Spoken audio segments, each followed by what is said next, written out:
Okay, welcome to Chapter 3, Numerical Descriptions of Data. There's a lot of arithmetic in this section. We're going to be asking our calculators to be doing a lot of that arithmetic for us. The first section covers measures of the center and our M words, mode, mean, and median. We're going to talk about each of these in turn. We're going to start with the mode. The mode refers to the value that occurs most often. And if you've got a frequency table, you can simply look at those totals to find the largest class. If we're looking at a graph, we're talking about the peaks, the highest points. And notice that that's plural.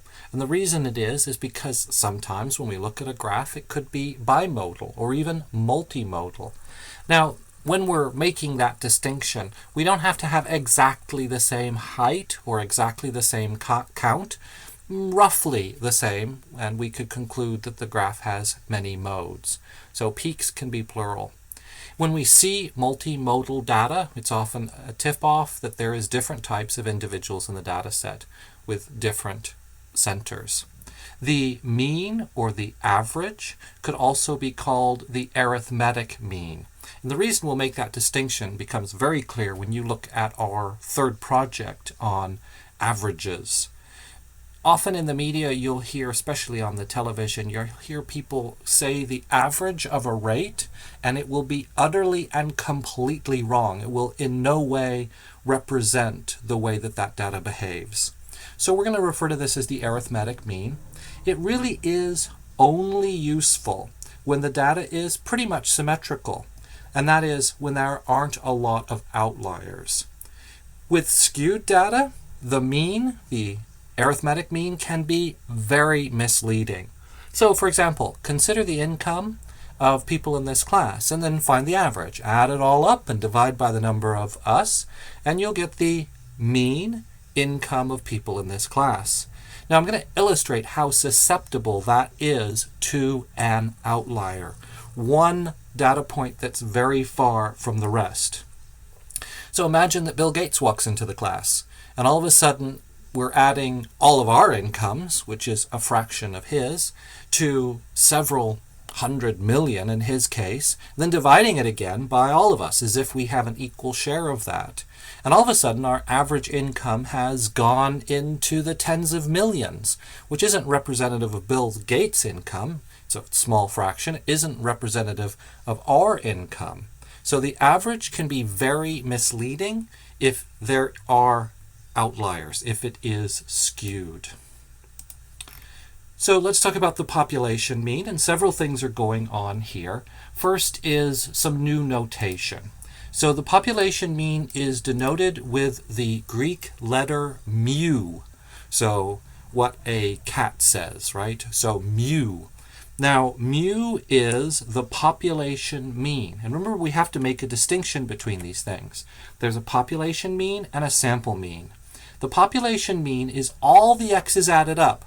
And in an arithmetic class, you'd probably line them up and put plus signs between them. But we're going to do something slightly more sophisticated. We're going to put an operator in front of those x's. And that operator is the Greek letter sigma. It's actually the capital Greek letter sigma. So sigma x in that numerator is telling us to add up all the x's. Now you may say to yourself, I only see one x. And that is a distinction that is sometimes addressed. Sometimes people will put x sub I, where I is the index. In other words, it's saying, take all those x's, whether it's x sub 1 or x sub 2, all the way up to the last x, and add them up. But when there's no ambiguity, when we can put a variable behind a sigma, it simply means take all those x's and add them up. So when we see a capital sigma, that sideways capital M looking thing, we're going to know to add up all those x's. And of course, to get the arithmetic mean, we divide by the number of data points. So in this case, the population size is capital N. So we're going to divide by capital N. So let's say this equation in one go. Mu is sigma x over n. Now, sigma x simply means to add up the x's, over simply means to divide, and mu tells us that we're talking about a population. Now, the sample is denoted with x bar. That's how it's read. X is just our random variable. X bar says that we're talking about the mean of the random variable. We're now not dividing by the population size, we're dividing by the sample size. So instead of a capital M, we're using a lowercase n. So there's how simple it is to compute an arithmetic mean. Simply have to be concerned with adding up all the random variables and dividing by the size of that set. Our third M word, our third measure of central tendency, is the median. The median is roughly the halfway point, so about half of the values are smaller than the median and about half are larger. As a result, it's more resistant to the skewed nature of some distributions. Outliers have less of an effect on it, so it's more resistant to Bill Gates walking into the room. It's frequently used for distributions like income, the example we've just been talking about, or really anything where there's large outliers out there. There's some pretty darn expensive houses out there. So as a result, we might look at the median house costs. Now let's look at how shape affects these things. Notice that in each of these distributions, the mode is right there in the middle. It's the highest point. It's the most likely appearing value. The median is skewed a little bit, and the mean is skewed the most. In other words, the mean is closest to the outlier. It's closest to the tail. It's affected most by outliers, by tails. The median certainly takes the tails into consideration, but is closest to the mode, or closer to the mode than the mean is. Often some things are more important than others, and so they have weights. You're familiar with this when computing scores for a class, and I do this with the weights that I assign to different categories of the course. So, for example, if homework was 20%, worksheets were 15%, and tests were 65%.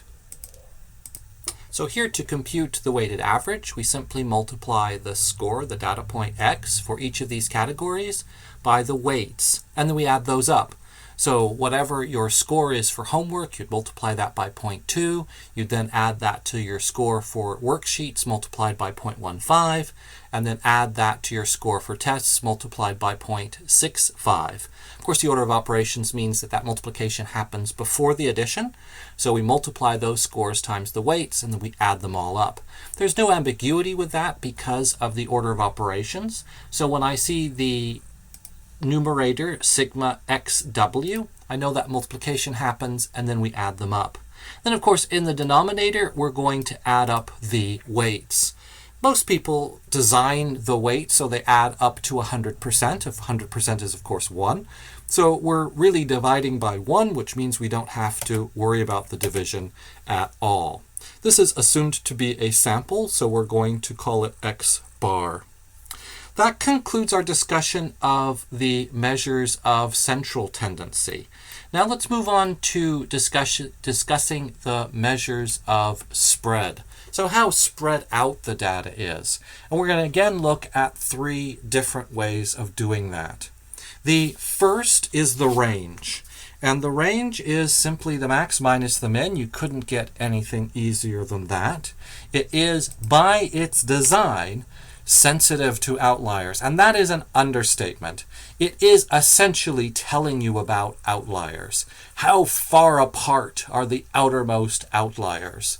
So in terms of measures of spread, if we're interested in how far apart the data is in its entirety, the minimum from the max, then the range does a good job with that. It is basically talking about outliers.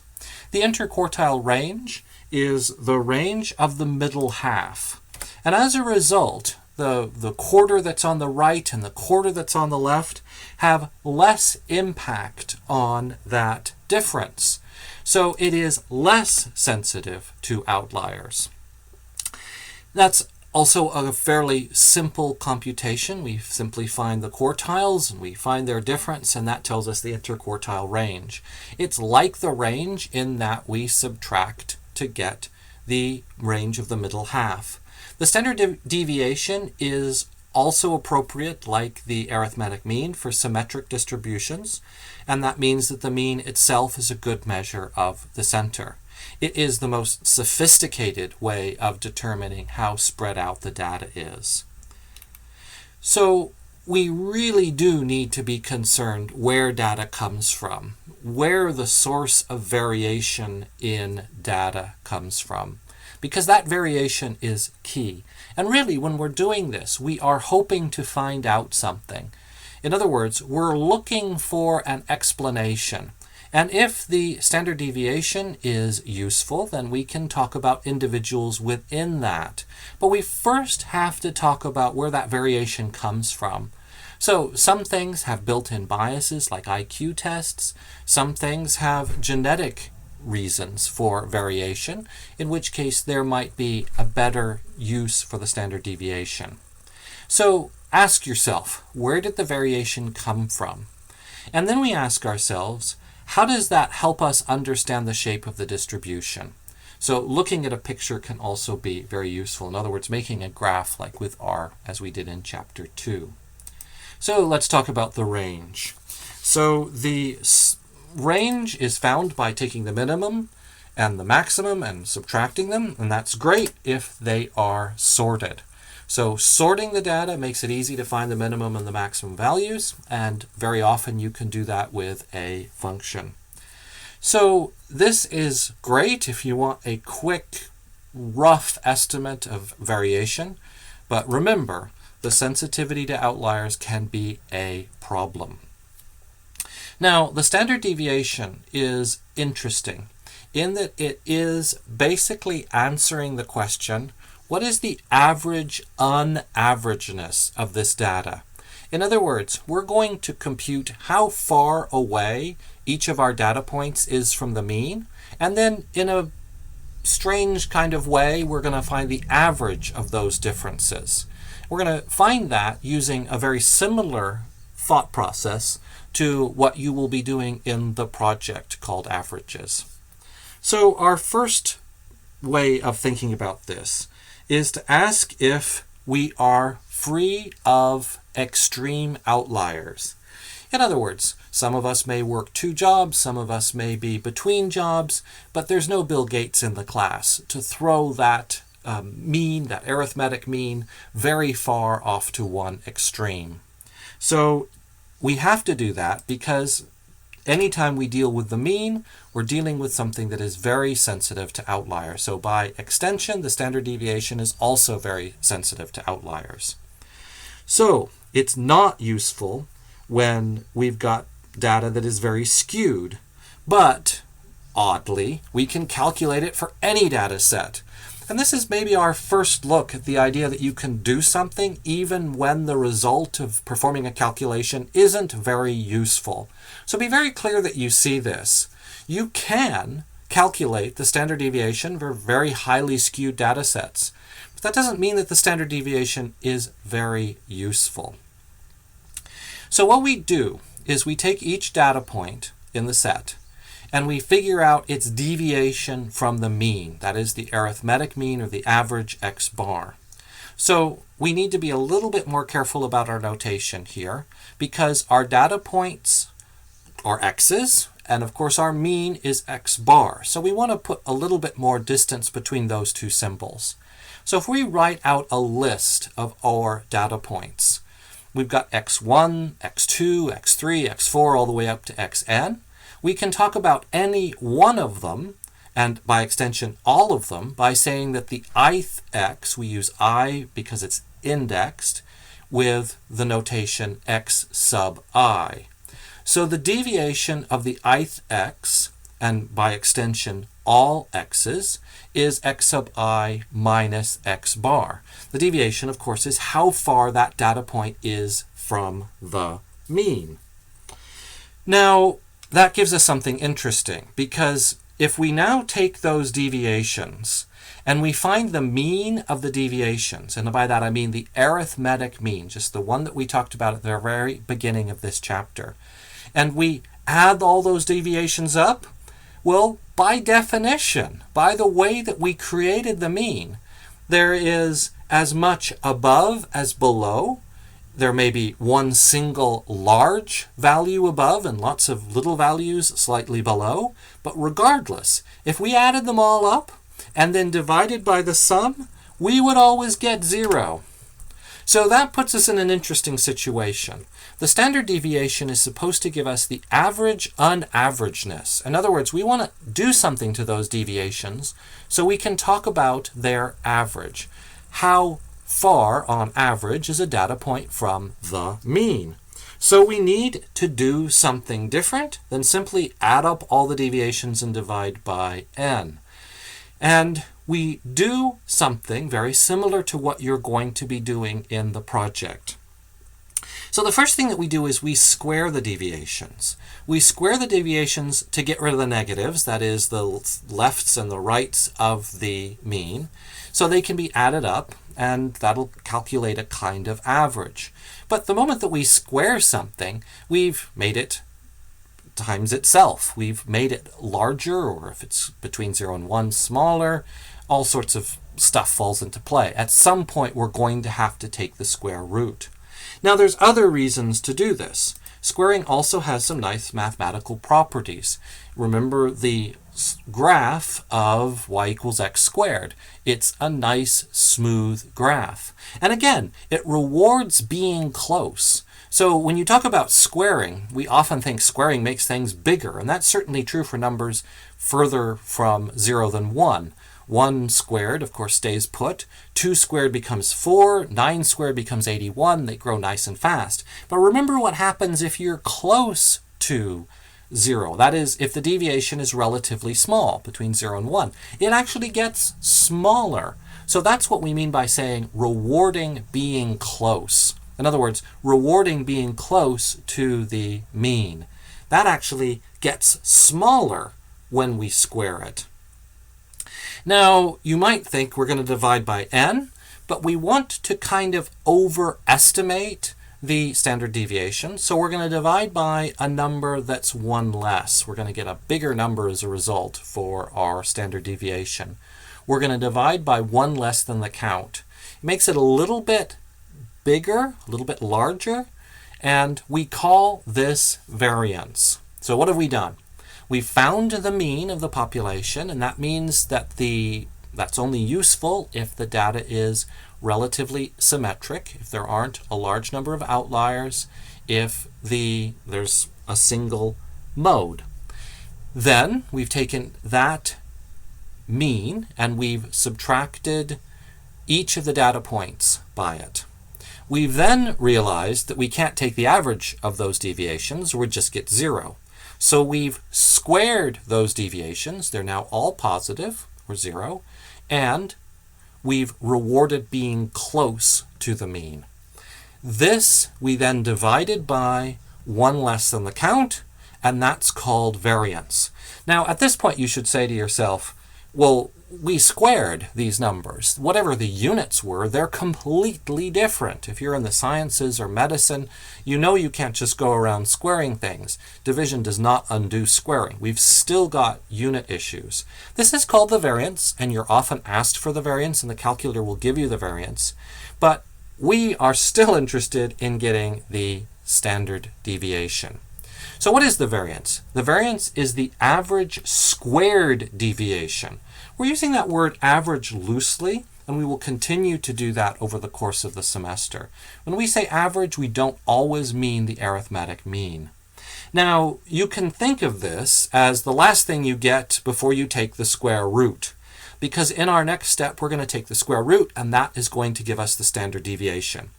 Okay, let's take a look at the standard deviation. So now that we have the variance, if we want the standard deviation, all we have to do is take the square root of the variance to get the standard deviation.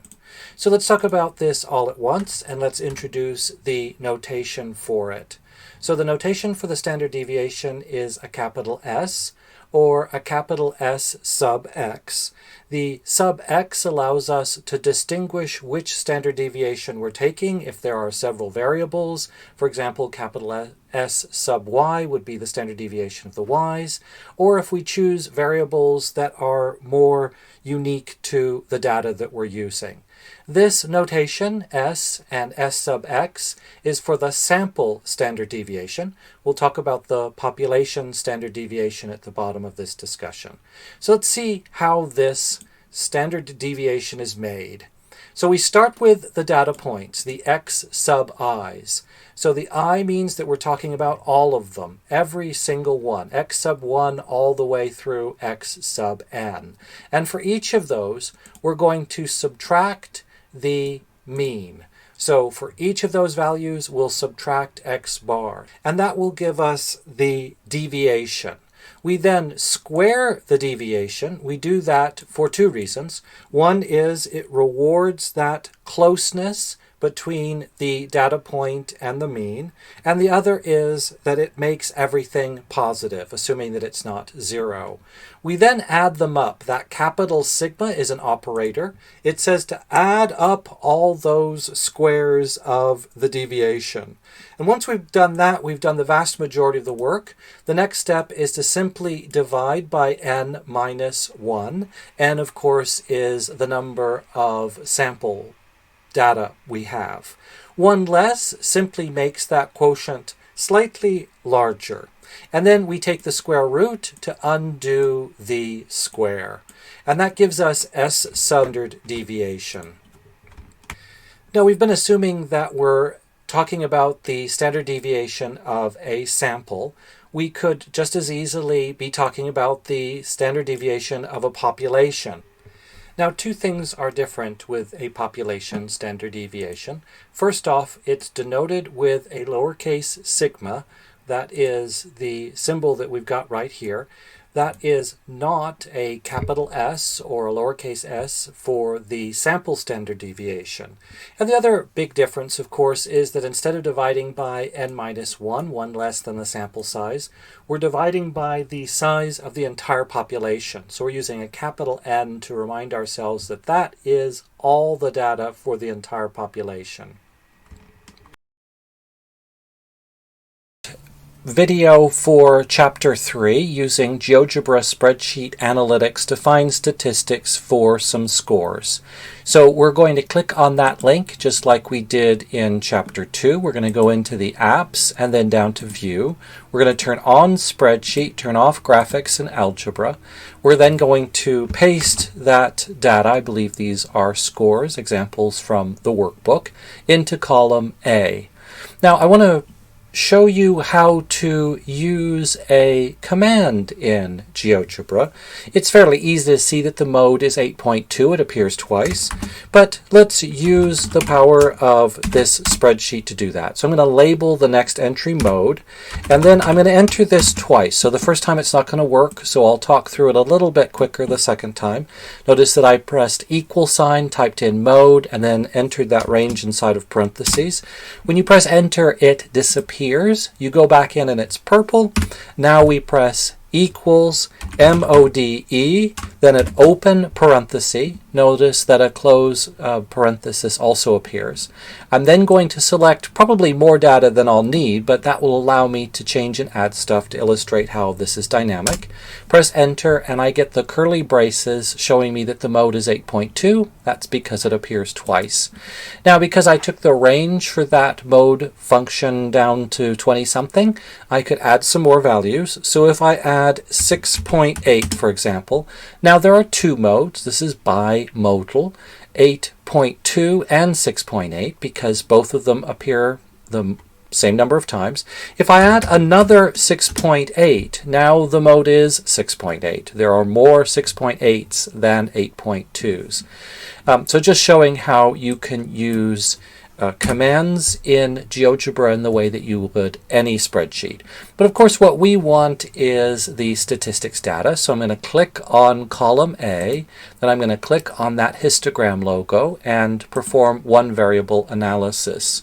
What I want to see is the statistics, so I'm going to go over to the sum of x logo, and I've got my statistics. Now, as a visual reminder of what's going on here, I'm going to also open a box plot in the graph. And that allows me to see what this data looks like in terms of how these numbers fall out in relation to each other. So let's go through this. There were 5 data points. The mean, that is the arithmetic average, is 8.02. If this was a population, we would have its standard deviation using that lowercase sigma. We're going to be using S for the sample standard deviation, so 0.9654. Here are some of the intermediate steps if you want to check your arithmetic computing this on your own. The minimum value was 6.8. That's also shown in the box plot as the single bar by itself on the left. The max, 9.4, is the single bar out on the right. That middle bar is the median, 8.2, and you can see that's exactly where it is. And then our first quartile, 7.15, is the left edge of the box, and the third quartile, 8.8, is the right edge of the box. That means that if you're wondering where the second quartile is, it is exactly the median, so right there in the bar inside the box. So here's our box plot showing us our minimum, then the first quartile, then the median, then our third quartile, and finally the maximum. And this is dynamic, so if you change stuff here, you can see what happens to the box plot and also to the data. If you want to undo that, you can. So let's take that back to 7.5. Okay, we'll also want the range and the interquartile range. Now you can certainly do this with a calculator. It's simple enough, but since we've got a spreadsheet, we might as well do that as well. The range is simply the greatest spread of the data, so it's the maximum, that is 9.4 minus the minimum, which is 6.8. So our range here is 2.6. The interquartile range is the range from the first quartile to the third quartile, so that's going to equal 8.8, that's our third quartile, minus 7.15, so the interquartile range is 1.65. Having an illustration here, this box plot is nice to distinguish statistics from ranges. Statistics like the minimum, the maximum, the quartiles are all on the x-axis, so we can see them lining up perfectly. And we remind ourselves that the ranges are distant, so how far it is from the min to the max is the range, the interquartile range. Of course, how far it is from quartile 1 to quartile 3. One of the things that is mentioned at this point as well is that the interquartile range contains half the data. And that's our first look at using the Geogebra spreadsheet analytics to find statistics for us. Now, that's great. And you might say to yourself, well, you know, all this requires the data set to be relatively symmetric, and that's definitely true because the mean has to be useful. So let's get our first mathematical result about statistics. So this is when we start to talk about what we know simply because of the way we've defined things. Because of the way that we've defined the standard deviation, certain things have to be true. And here's our first mathematical result based on the definition of the standard deviation. This works for any set of data. It's a theorem, which means that it can be proven simply by using the definition of the standard deviation. It requires a lot more work than that. This is actually a calculus result, and it's one of the first results in statistics about statistics itself. In other words, we can start to use much more sophisticated ways of talking about statistics than simply doing arithmetic. And Chebyshev's theorem is an excellent example of that. I'm going to say again, this works for any set of data. What that means is we don't have to worry about whether it's symmetric, whether the mean is representative of the central tendencies. We can simply say, if you go through and do this arithmetic, these are the results you're going to get. Now, let's take a look at the first result. It says that at least 75% of the data fall in the interval from mu minus 2 sigma to mu plus 2 sigma.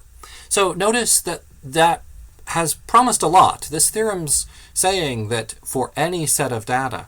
But now it's asking us to already know the population mean and the population standard deviation.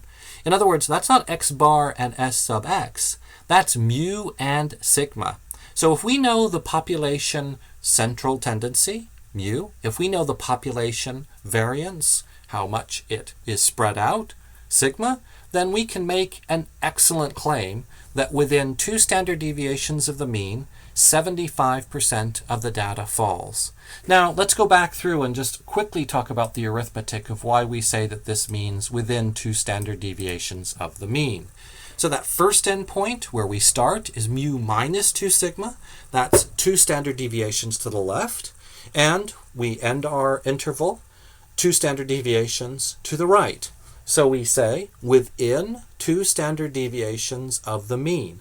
Really, there's 4 standard deviations here, 2 to the left and 2 to the right. But we can say within 2 standard deviations, we get 75% of the data. Remember, this is true for any data set, assuming that you know the population mean and the population standard deviation.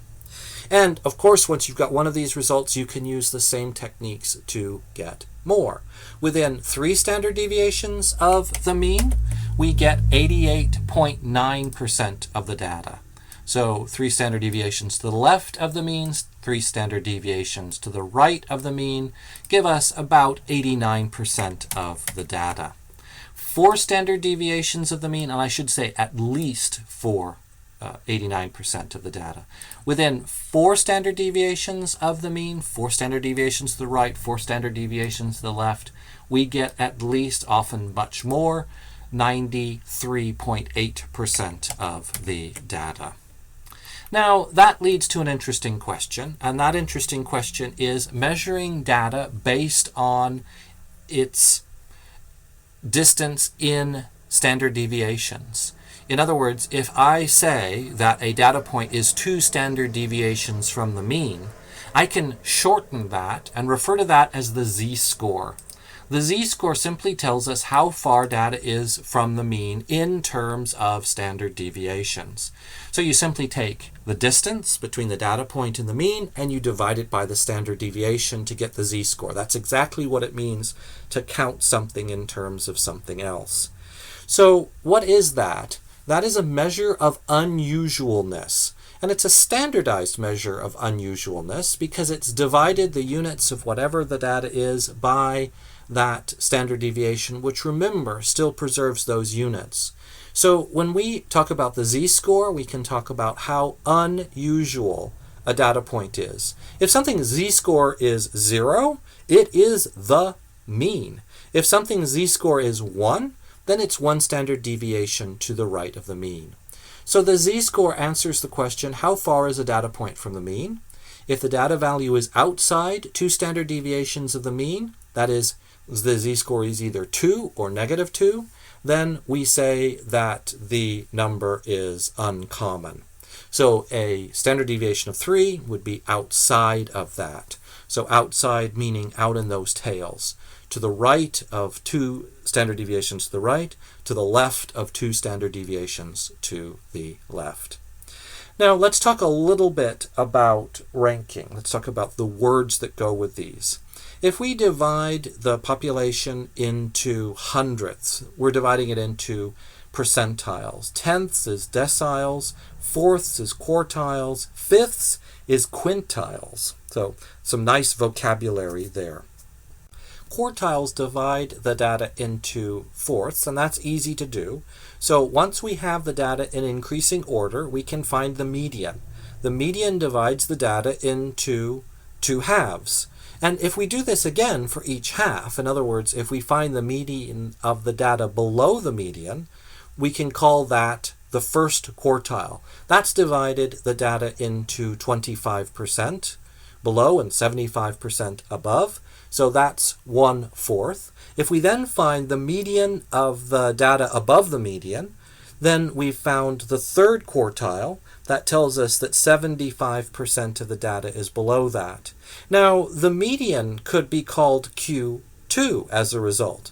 In other words, it divides it into those halves. The second quartile means that there's 50% below. But we generally refer to that as the median and not as Q2. Q1 is the first quartile. Q3 is the third quartile. The interquartile range is our last measure of variance, of the spread of the data. And the interquartile range is simply Q3 minus Q1, the third quartile minus the first quartile. It is resistant to outliers in much the same way that the median is resistant to outliers when we are interested to express the center. Now, once we have quartiles, we can talk about a better definition for an outlier. So we can create fences that is a boundary, that is an interval in which we say those aren't outliers. So we only refer to outliers as being 1.5 interquartile ranges below the first quartile or 1.5 interquartile ranges above the third quartile. So if you're outside of that, then you're considered an outlier. And the last thing that we're going to look at is a box and whisker plot. The neat thing about a box and whisker plot is it allows you to compare distributions very easily, assuming that the axes are the same. So a box and whisker plot is a way of showing a 5-number summary, and the 5-number summary goes from left to right. It's the minimum, the first quartile, the median, the third quartile, the maximum. It's shown with the interquartile range from the first quartile to the third quartile as a box. Looks like a diode diagram to me. The median has a bar down the middle, and then the whiskers go off to the minimum and the maximum. So that's the way a box and whisker plot looks. A box and whisker plot is excellent for gauging the symmetry of the data. In other words, you can see how close to the median of the box or the middle of the box, the median is, and how symmetric the two whiskers are off to the minimum and the maximum. And as a result, you can quickly get a look at the spread of the data. Now, we like box and whiskers plots because it allows us to compare data quickly and easily. So we can compare two different distributions if we plot them on the same fields, and then we can see where the majority of the data lies in each. And there's questions like that in your homework.